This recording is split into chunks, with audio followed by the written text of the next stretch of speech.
Nikita Mirzani ungkap deretan bisnisnya, ada dua sumber cuan yang tak pernah diumbar ke publik. Melalui live di akun TikTok pribadinya, Nikita Mirzani menyebutkan berbagai bisnis yang dimilikinya. Ibu Laura Meizani ini bahkan menyebut bahwa dirinya memiliki bisnis jual beli tanah sampai kontrakan yang selama ini memang tidak ia pamerkan ke media sosial. Aku jual beli tanah, tapi orang nggak ada yang tahu. Aku punya kontrakan, tapi nggak ada yang tahu. Ya segala sesuatu kita nggak harus di-show off-in, dipamerin, semua, tutur Nikita Mirzani, dilansir dari tayangan ulang live TikToknya baru-baru ini. Kalah dari mantan partner bisnis yang kini tengah berseteru dengannya, Fitri Salhutru, Nikita Mirzani ternyata memiliki sederet usaha berikut. 1. Salon kecantikan Beauty Head Tutu. Tak hanya di Jakarta, salon kecantikan bernama Beauty Head Tutu milik Nikita Mirzani ternyata sudah punya cabang di Tangerang, Bandung, sampai Bali. Sesuai namanya, bisnis Nikmir, sapaan akrab Nikita Mirzani, ini menyediakan berbagai perawatan kecantikan dari hair treatment sampai nail treatment. 2. Skincare. Masih melalui live yang sama, Nikita Mirzani juga memberitahu followersnya tentang bisnis skincare dari Korea yang dimilikinya. Produk yang diberi nama Nikita Mirzani Skincare ini bahkan sudah terdaftar di BPOM dan MUI. Terus aku ada skincare, ada yang dari UMKM sama dari Korea. Ada skincare premium yang aku bikin di Korea, itu turnya. 3. Lip Serum. Masih di bidang kecantikan, Nikita Mirzani juga menjual produk untuk mempercantik bibir. Lagi-lagi, mantan istri Antonio Dodola ini menyebut bahwa produknya laris di pasaran. Terus aku punya lip serum yang laku keras, ujar Nikmir membanggakan produk Nikita Mirzani Lips miliknya. 4. Obat diet. Deretan bisnis Nikita Mirzani berikutnya adalah obat diet yang diklaim dapat membantu menurunkan berat badan. Nikmir juga mengklaim bahwa produknya ini terbuat dari bahan herbal sehingga tidak menimbulkan efek negatif. Nikita Mirzani mematok obat diet miliknya pada kisaran harga Rp505.000 sampai beberapa juta. 5. Fashion dan parfum. Meski kini seakan tinggal kenangan, kebersamaan Nikita Mirzani dan Fitri Salhutru pernah terekam dalam bisnis fashion milik wanita kelahiran 1986 ini. Beberapa brand fashion yang dimiliki Nikita Mirzani adalah Zola Pajamas, Nikki Breze, dan Jeans by Nikita Mirzani. Nikita Mirzani juga memiliki bisnis parfum yang bernama Magla. Melansir toko resminya di Marketplace, parfum Magla dibanderol seharga Rp400.000-an. 6. Kuliner. Belum lama ini, Nikita Mirzani baru saja membuka cabang pertama usaha kuliner miliknya yang diberi nama Miami. Meski saat ini baru ada di Cempaka Putih, Nikita Mirzani menyebut bahwa ia berniat membuka warung mie ayam ini di kota lainnya. 7. Batu bara. Di tahun 2007 silam, Nikita Mirzani diketahui sempat membangun bisnis batu bara di Kalimantan dengan modal Rp10 miliar. Nikmir melakukannya dengan membeli saham tambang batu bara. Sayang, tak diketahui secara pasti apakah bisnis ini masih bertahan sampai sekarang. Banyak Kemang Village. Awalnya ngomongin hijab. Gara-gara saat itu gue lagi proses perceraian dengan Dipo Latif, dia kepo. Dia bertanya-tanya lah tentang proses perceraian gue. Gara-gara dialah akhirnya gue fix bercerai sama Dipo. Gara-gara dialah gue akhirnya ribut sama satu keluarganya Dipo. Karena dia yang nyuruh gue untuk nyerang-nyerang Dipo Latif. Tadinya kan gue nggak mau tuh nyebutin apa kesalahannya mantan laki gue. Disuruh nyerang ibu tirinya, Dina Latif, disuruh nyerang kakaknya, semua. Jadi kalau dia bilang dia nggak tahu gue sebagai selebriti, dia nyamperin gue untuk disuruh kerjasama hijab, bikin hijab. Dia suruh gue jadi brand ambasadornya, padahal itu nihil. Aduh, capek kalau ngomongin gitu. Kalau gue ngomong nggak suka ngarang-ngarang, gue yang fakta-fakta aja. Gak suka gue. Dia tuh iri sama gue. Kenapa? Dia pikir setelah gue buang dia, tidak berteman sama dia, hidup gue itu terpuruk. Mana ada sih orang mau hidup terpuruk? Emang si Fitri ada gila-gilanya memang. Berteman sama dia 4 tahun. Waktu gue terbuang, duit gue hilang. Kalau udah dibuang jangan sakit hati, harusnya koreksi. Kenapa? Gitu. Gue 2 tahun loh disindir sama dia. Waktu gue unfollow dia pertama kali, satu keluarga gue unfollow. Gue keluar dari Bui dari Serang. Januari tanggal 4 gue mulai menjauh dari dia. dia udah mulai berasa karena gue udah nggak pernah nge-like fotonya, gue nggak mau story-nya. Gue inget banget Januari pertengahan gue mulai unfollow. Kalau kalian ingat, gue pernah following gue cuman 4. Gue follow anak-anak gue doang sama usaha yang gue dirikan sendiri. Di situ mulai tuh pada bertanya-tanya, kok Nikita unfollowin semua orang? Itu biar nggak kelihatan kalau gue unfollow dia dan satu keluarganya. Lalu di bulan Februari gue mulai unfollowin lagi teman-teman gue satu-satu. Nah, mungkin ada yang notice kalau gue tidak memfollow dia dan lakinya dan anaknya. Masuk berita, mulailah gue disindir-sindir tuh sama si Fitri Nepos, pengusaha halusinasi. Tapi gue diem. Banyak kok, kalau kalian gak percaya, kalian bisa lihat rekamannya di YouTube. Ada kok, setiap dia live itu pasti ada orang yang rekam ditaruh di YouTube. Kalian lihat bagaimana dia sindir gue selama 2 tahun. Kenapa akhirnya gue ngebales dia? Karena dia memperlakukan anak gue tidak baik. Gitu. Emang lu pernah diem? Emang lu budak? Makanya kalau punya kuota dipakai yang bener, cek.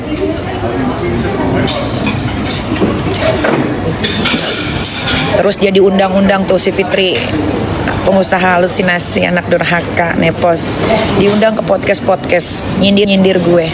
Salah satunya di podcastnya Ola Ramlan. Tapi gue nggak ada tuh balas apapun, diem aja, gue santai.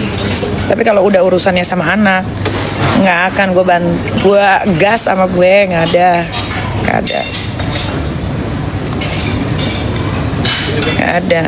Gue nggak usah banyak bercerita, semua ada di sosial media, kalian cek aja sendiri.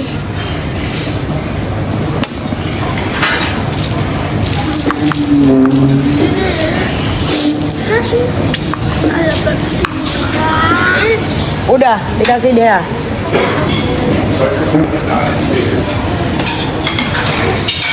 Ini orang baik. Kenapa teman-teman lamanya menjauh? Contoh Kak Rene yang punya, Kak Rene itu nama IG-nya Chef Inrad. Dia teman lamanya tuh, tapi sekarang blok-blokan. Diblok sama Kak Rene karena Kak Rene ditipu sama dia. Uangnya diambil, uang restoran. Itu restorannya ada di Bali. Nama restorannya. Terus teman-temannya zaman dulu, nggak usah jauh-jauh, sama Ola Ramlan aja udah diblok loh sama Ola Ramlan. Katanya Kak Niki mukul anak. Emang kenapa kalau mukul anak saya? Semua orang tua punya cara parentingnya masing-masing. Ya, nggak bisa kita samain cara parenting orang tua lo sama cara parenting orang tua gue atau gue. Nggak bisa. Ya, kita semua mengurus anak beda-beda. Kalian dengan caranya, saya dengan cara saya. Ya, nggak bisa tuh, si Fitri aja nggak pernah ngurusin anaknya dari kecil. Anaknya baru ikut dia ketika anak-anaknya sudah besar, sudah teenager. Mana ngerti dia urusan parenting anak.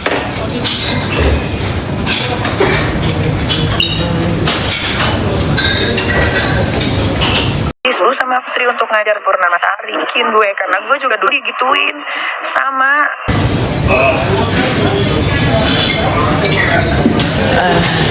minta ya. Kalau yang iri hati banyak. Untuk anak-anak. Yang benci apa aja sebutin coba. Belum tidur. Itu bukan anak-anak. Dibenci sama orang yang nggak kita kenal, apalagi ngebenci sama orang yang bawa dampak buruk, sial dalam hidup, nggak ada masalah, nggak rugi. Potong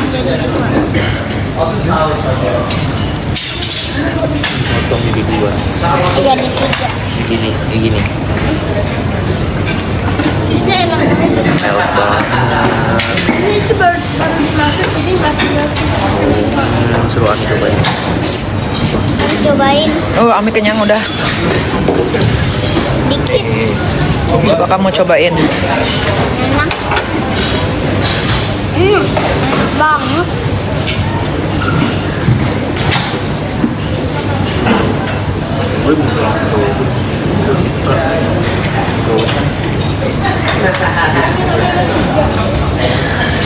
Jam berapa sekarang di sini? Jam 1 malam. Tanggepin Nepos kak. Coba tanya si Nepos, si Fitri Nepos itu tanya. Sebetulnya arah berantemnya dia kemana sih? Tanya deh, arah berantemnya dia kemana? Udah kemana-mana nggak jelas. Coba tanya dia, arah berantemnya ributnya mau kemana coba.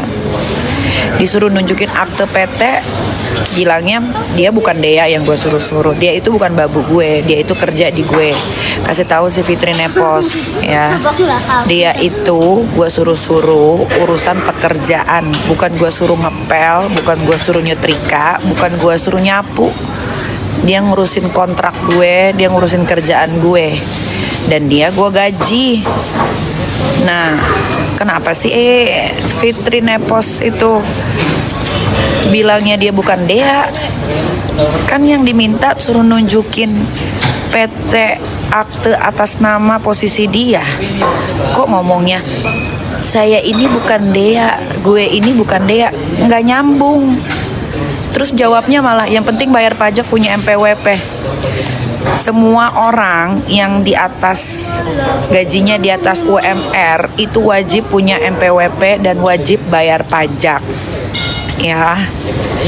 Jadi kalau dia jawabannya ngalur ngindur berarti bener bahwa dia pengusaha halusinasi. Kalau pengusaha beneran nunjukin nama PT plus kedudukannya dia apa, punya aktenya, baru pengusaha beneran. Gue lihat VT-nya tuh di TikTok katanya gini. Ngapain dia nyuruh-nyuruh gue? Emang gue Dea yang disuruh-suruh? Yang penting bayar pajak punya MPWP. Nggak nyambung. Tinggal nunjukin aja. Kalau MPWP semua orang yang bayar pajak punya MPWP. Bener enggak? Coba netizen. Semua yang gajinya di atas UMR itu wajib bayar pajak. Kalau kalian kerja di kantor, berarti yang bayarin pajak kalian adalah kantor. Bener nggak? Nah, berarti punya MPWP kalau bayar pajak. Semua orang-orang yang gajinya 5-6 juta juga punya MPWP. Yang ditanya, dia punya PT nggak? Yang namanya kita mendirikan usaha, yang kita lakukan pertama adalah membuat PT. Membuat PT, ya. Nanti di PT itu ada akte. Di dalam akte PT tersebut ada kedudukan kita, posisi kita sebagai apa. Kalau kita as a owner, pemilik atau pemegang saham terbesar, pasti nama kita di komisaris. Benar nggak? Kalian kalau dikasih tahu kadang-kadang suka nggak mau dikasih tahu yang pinter-pinter tuh. Kalau dia jawab, gak usah nyuruh-nyuruh, gue ini bukan Dea. Dea juga bukan gue suruh-suruh percuma, Dea itu digaji. Dea itu bukan gue suruh nyuci baju. Dea itu bukan gue suruh. Iya. Mana? Teleponin dia sama itu. Coba sayang ke depan aja. Susul Dea. Kayaknya dia mau tanya sekolah-sekolah Aska, tanya. Coba telepon. Mana Lintang? Kak, tukar kepala casan Lintang. Lintang. Keluar dulu. Lintang, dipanggil Kak Dea. Disuruh tukar kepala casan. Tukar kepala casan. Bentar, pakai apa ini namanya? Met. Ini apa itu? Ada.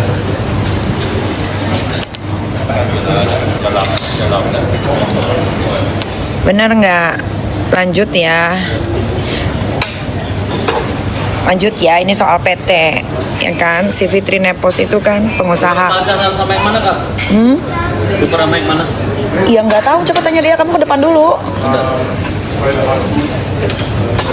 Coba, kan gue nanya kemarin, kalau memang dia pengusaha real, semua usaha punya dia bukan sales, pasti nama PT-nya di aktenya dia sebagai komisaris. Kenapa dia jawab, gue ini bukan Dea yang disuruh-suruh. Gue udah tahu cara main dia. Nggak nyambung. Malah dia jawabnya, yang penting bayar pajak. Perusahaan punya MPWP. Emang lu pikir perusahaan gue nggak bayar pajak? Emang lu pikir gue nggak punya MPWP? Emang orang-orang yang kerja di kantor itu nggak punya MPWP? Punya semua. Kalau orang bayar pajak pasti punya MPWP. PT itu juga bayar pajak, PT gue juga bayar pajak. Masalahnya lu PT-nya usahanya apa? Kok muter-muter jawabnya, segala dia di bawah-bawah. Kenapa, Fitri? Ampun deh, orang kalau udah mentok, nggak tahu mau nyerang apa, kayak begitu, kemana-mana. Coba kalau di bawah ada colokan. Jawabannya kemana-mana. Baik, kembali. Nih. Kakak, kelihatan nih. Nggak ada. Ada nggak? Ini mau ngapain? Mau ngecas kan? Bukan, Dea minta colokan. Astaga, kok kakak? Kan kalian bisa menilai sendirilah. Terus kalau ada yang bilang gue lebih kenal si Fitri Nepos, pengusaha halusinasi, ya sudah, lap tangannya. Kalau ada yang bilang gue ini lebih tahu si Fitri Nepos, pengusaha halusinasi, daripada lu Nikita Mirzani. Hey, jaga omongan Anda. Saya 4 tahun lebih bersama dia, nemenin dari pagi sampai malam cuman buat gibahin orang, gosipin orang, ya, ngurusin. Si Fitri itu demen banget ngurusin orang ribut, nanti dia seolah-olah dia yang bisa mendamaikan. Kayak gitu kerjaannya. Gue yang lebih tahu, jadi kalian jangan pada sok tahu. Ya, apalagi yang perempuan berhijab itu yang juga kagak jelas hidupnya. Fitri itu baik. Gua tuh 4 tahun siang dan malam, hampir setiap hari, sama persis, sama digituin dulu, sama. Makanya gimana caranya dia ngejaga banget nih si Iza Zega jangan sampai masuk bui walaupun udah tersangka. Tapi ya apa yang dilakukan Iza Zega, Ria itu memang keterlaluan. Ngapain dia berantem bawa-bawa anak di dalam kandungan? Kan gak masuk akal cara ributnya. Ngapain juga dia selalu bawa-bawa anak kecil dalam setiap pertikaian? Kan gak boleh. Jadi pasalnya dapet.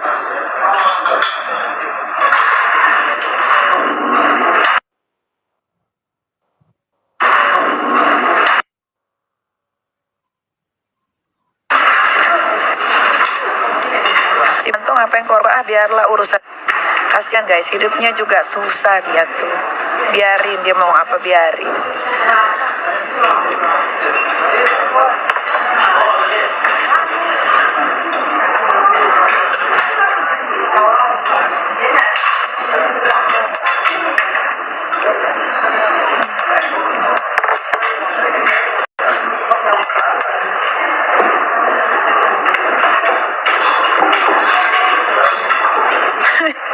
Kata Nepos nunggu tanggal 7, 8 di sisi liburan hitungin tanggal. Iya memang bener tuh Nikita Mirzani, Nikita Matthew official.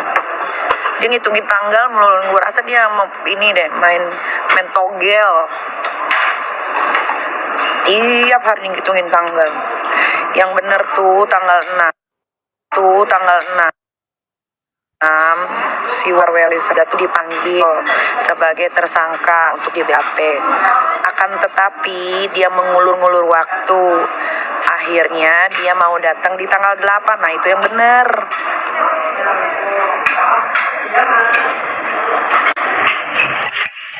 Kalau emang mereka bikin surat laporan polisi untuk gue, mana panggilannya, mana suratnya, coba tunjukin. Fitri, si pengusaha halu, maling kundang ini gak pernah bisa masukin orang ke penjara. Dia tuh, she has no power. Dia gak ada power kan. Yang pernah masukin orang ke penjara tanpa bantuan dia tuh gue. Ini udah tanggal 6, mau tanggal 7 malah. Mana kejutannya? Terkejut-kejut nih udah. Kalau gue bener, udah masukin banyak orang ke penjara. Salah satunya Waria Isajega dapat 4 bulan sama gue penjarain. Walaupun ujung-ujungnya dia keluar, yang penting 4 bulan. 4 bulan lama loh, bukan sebentar di penjara 4 bulan tuh. Terus Indra Tarigan 1 tahun 2 bulan. Nah, dia ngelaporin orang aja, kagak jalan-jalan. Gimana letak powernya?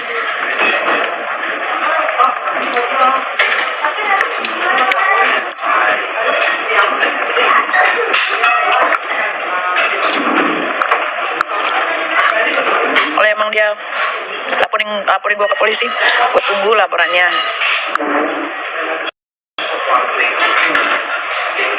Gue tunggu.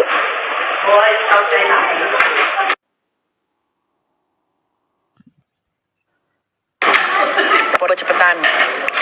Mau tahu gue dasar laporannya apa? Dan satu lagi ya, gue kalau huru hara sama orang dari dulu sampai 2025 nih, nggak pernah ngajakin orang berkelompotan. Gue sendiri aja, gue single, solo kalir, gue fighter. Jadi gue nggak butuh bantuan orang. Sendiri aja yang tantu mereka apa? 1, 2, 3, 4, 5 orang.